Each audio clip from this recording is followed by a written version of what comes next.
This is the problem. This is the problem. We trying to be cool. We trying to be cool, but y'all doing too damn much now.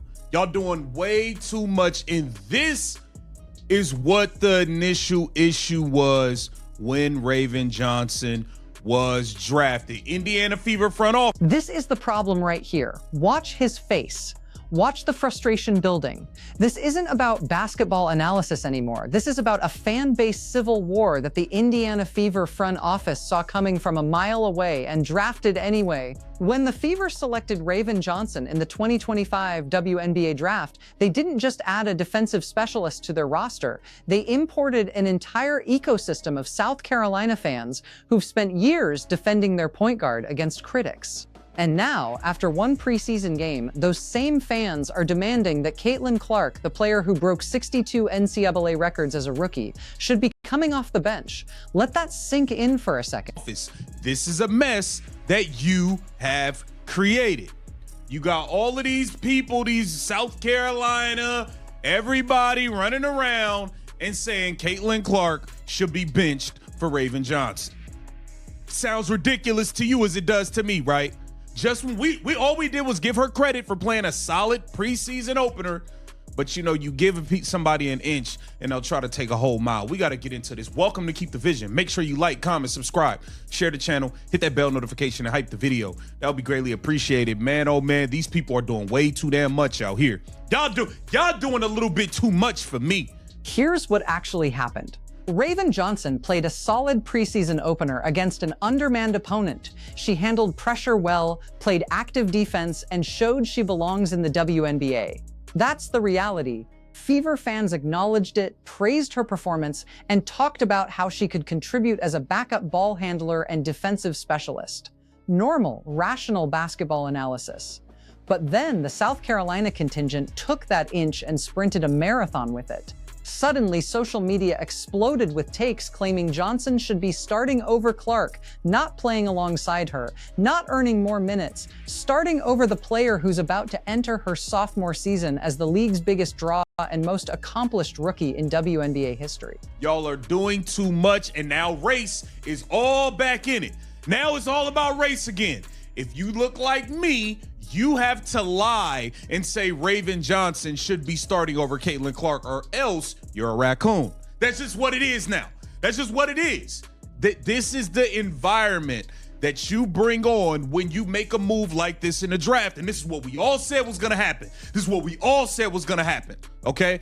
Take a look at this nonsense. And now we're right back where we started. Race is back in the conversation, not because of anything Raven Johnson did on the court, but because a vocal segment of fans has made it impossible to have honest basketball discussions without accusations flying. The environment has become so toxic that if you acknowledge Caitlin Clark is the better player, which is objectively true based on every measurable basketball metric, you're labeled a sellout if you're black or a racist if you're white. This is the exact scenario everyone predicted when the Fever made this draft selection.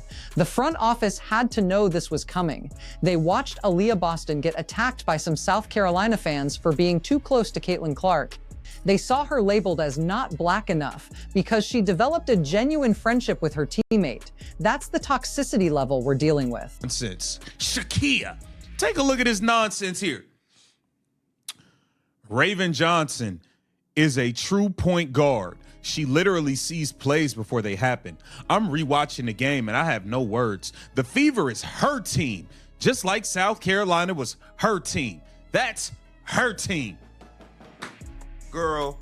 Now look at it. Look at the comments. Who you see right there? My dog, Angry Fan Sports. Girl, shut the f up. That's what we talking about, Angry Fan Sports. Let them know what's going on. Let them know what's going on. Look at this here. It's people like you on social media that want to make people like RJ stay off Raven Johnson stay off social media. Let the girl live her dream and stop making it against her team and telling lies. Just stop it if you're a true fan. That is what I'm talking about. That's what I'm talking about. People doing things like this. Look at what Ken Swift said. She played great, but even Raven doesn't think that it's her team. Maybe actually listen to what she says if you're such a fan. She's going to be awesome, though. Let's look at the actual social media posts that sparked this latest firestorm. One account posted, Raven Johnson is a true point guard. She literally sees plays before they happen. I'm rewatching the game and I have no words. The Fever is her team, just like South Carolina was her team. Her team. After one preseason game, on a roster with Caitlin Clark, Aaliyah Boston, and Kelsey Mitchell. The response from actual Fever fans was immediate and frustrated. One commenter wrote, "It's people like you on social media that want to make people like RJ stay off social media. Let the girl live her dream and stop making it against her team and telling lies." Another added, "She played great, but even Raven doesn't think that it's her team.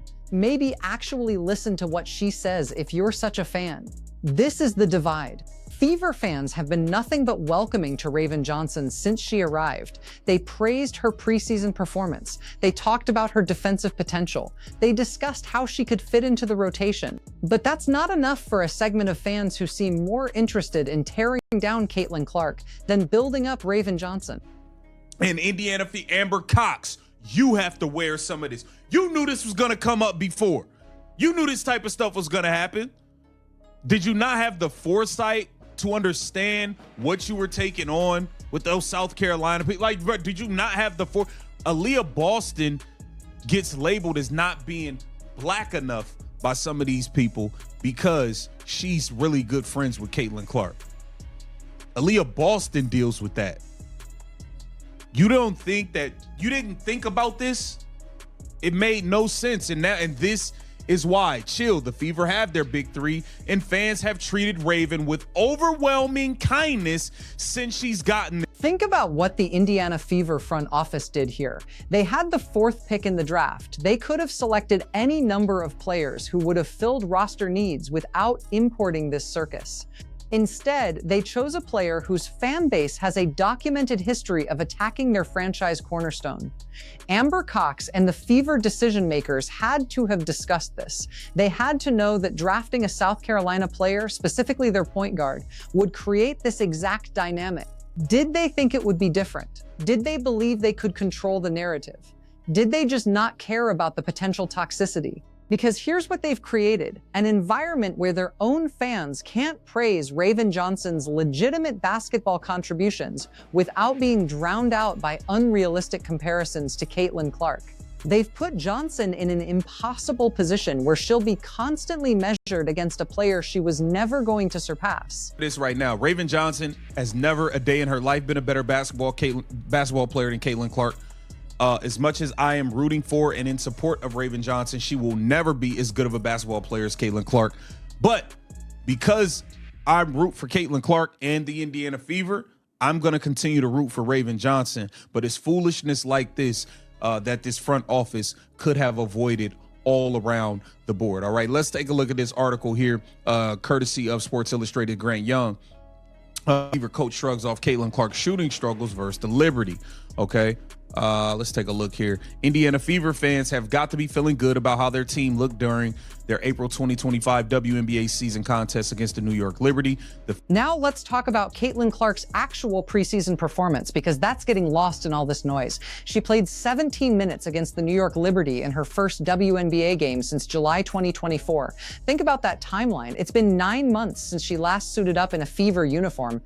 9 months of recovery, training, and preparation. She finished with 7 points on 2 of 10 shooting, including 1 of 5 from three-point range, with 4 assists. Those aren't eye-popping numbers, and they don't need to be. This is preseason. The goal isn't stat accumulation. The goal is getting game ready, testing new offensive sets under Stephanie White's system, and most importantly, staying healthy. Stephanie White's response to questions about Clark's shooting performance tells you everything you need to know about how the coaching staff views this. She was good. I think we play differently when she's on the floor. She didn't force anything. She played with great intention in everything that she did and was in the flow. She was communicating at a high level. Finally happened. Okay, here it says Clark looked like her vintage self in the game. She finished with 7 points on 2 of 10 shooting from the field, including 1 of 5 from three-point range, to go along with 4 assists in 17 minutes.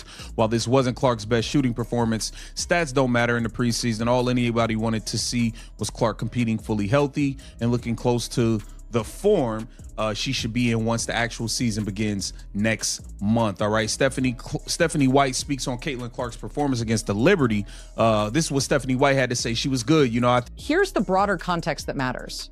Sports Illustrated reported that the Fever won that preseason game 109-91, despite missing key players like Aaliyah Boston and Lexi Hall. They were extremely effective offensively with a patchwork lineup. That's what preseason is supposed to reveal: depth, system execution, and who can contribute when stars are unavailable. Raven Johnson showed she can be part of that depth. She proved she can handle backup point guard minutes and provide defensive intensity off the bench. That's valuable. That's a role every championship team needs filled. But it's not Caitlin Clark's role. And pretending otherwise doesn't help Raven Johnson develop into the player she can actually become. It just creates unrealistic expectations and sets her up for criticism when she inevitably doesn't replicate the production of a generational offensive talent. I think we play differently when she's on the floor, so learning how to play with her in action. I thought she was good. I thought she didn't force anything. She played with great intention in everything that she did and was in the flow. She was communicating at a high level, White said of Clark. So, I mean, Caitlin Clark is going to be fine. Like I said, just her getting through the game healthy. It's been a long time since she got to play in a WNBA game. And by the time the regular season come, I expect Caitlin Clark to be clicking on all cylinders. And I'm looking for an MVP season out of Caitlin Clark. Now, when it comes to this Raven Johnson foolishness, I'm going to support Raven Johnson. I think she's a good player. I think she has a role defensively on this team. And as a backup ball handler, but it's people that make comments like that and that are pushing narratives like that play a huge part in creating a toxic environment. And the Indiana Fever front office could have avoided this thing all the way around the board. Get down in the comments. Let me know what you think. This is Keep the Vision. Make sure you like, comment. Let's address the elephant in the room with complete honesty. Raven Johnson has never, at any point in her basketball career, been a better player than Caitlin Clark. Not in high school, not in college, not now. That's not an insult to Johnson. It's just objective reality based on production, accolades, and impact. Caitlin Clark broke 62 NCAA records. She revolutionized women's college basketball's popularity. She became the WNBA's Rookie of the Year while leading the league in assists and transforming a lottery team into a playoff contender. Her offensive creativity, court vision, and scoring ability are generational. Raven Johnson is an excellent defender, a solid facilitator, and a winning player who contributed to South Carolina's championship success. Those are real strengths. They're just different strengths that serve a different role. The problem isn't comparing their games honestly. The problem is the faction of fans who refuse to acknowledge this reality and instead demand that everyone pretend Johnson is something she's not.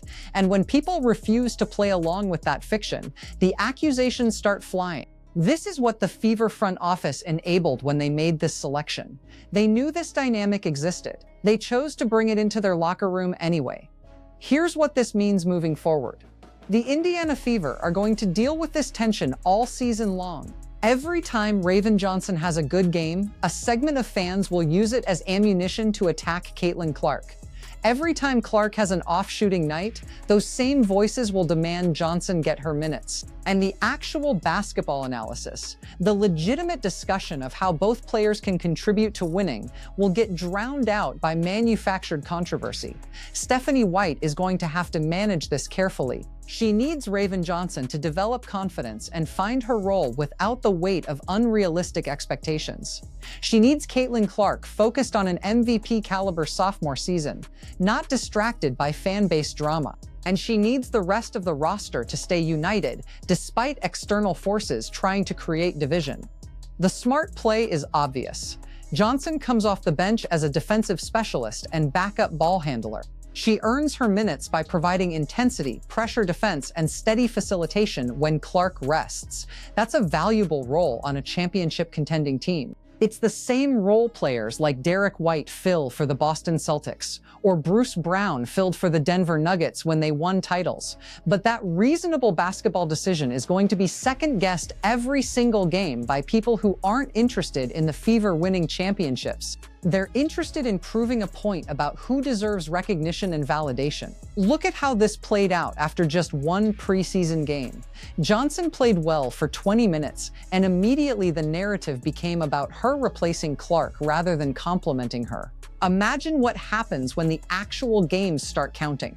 Imagine the social media firestorm after the first game where Johnson plays well and the Fever win, or worse, when she struggles and people blame White for not playing her enough. The Fever created this mess. They drafted the controversy knowing exactly what they were getting, and now they're going to have to manage it for the next 4 years of Johnson's rookie contract minimum. Here's my take, and you can disagree in the comments. Raven Johnson is a good player who's going to have a solid WNBA career. She's going to help the Fever win games with her defense and basketball IQ. She deserves respect for her game and her contributions, but she's not Caitlin Clark. She's never going to be Caitlin Clark, and the fans demanding that everyone pretend otherwise aren't doing her any favors. They're setting her up for failure by creating expectations she can't possibly meet. The Indiana Fever front office should have anticipated this. They should have protected their locker room from this exact dynamic. Instead, they invited it in, and now everyone, including Raven Johnson herself, has to deal with the consequences. So here's my question for you. Was drafting Raven Johnson worth this circus? Could the Fever have found similar defensive production and backup point guard play without importing a fan base war into their organization? And how long before this tension starts affecting the actual team chemistry? Drop your thoughts in the comments. Let me know if you think I'm being unfair to the Fever's decision-making, or if you see this playing out differently than I do. And if you want more honest WNBA analysis that focuses on basketball instead of narratives, hit that subscribe button because we're going to keep having these real conversations all season long.